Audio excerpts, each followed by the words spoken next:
ಪ್ರತಿಯೊಂದು ಕ್ರಿಸ್ಟಲ್ಲು ಸೃಷ್ಟಿಯಾಗಬೇಕು ಅಂದರೆ millions of years ತಗೊಳುತ್ತೆ.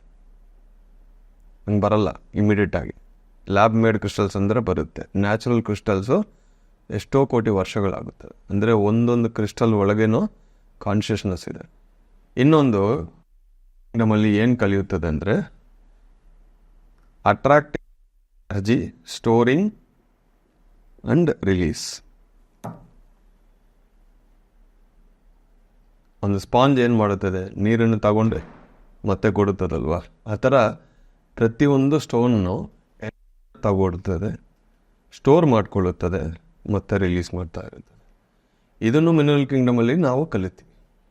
ಇದರ ಜೊತೆ ಮೆಮರಿನೂ ಡೆವಲಪ್ ಆಗುತ್ತದೆ. ಅದಕ್ಕೆ ಹೇಳ್ತೀವಿ crystals of energy and also memory ಅಂತ.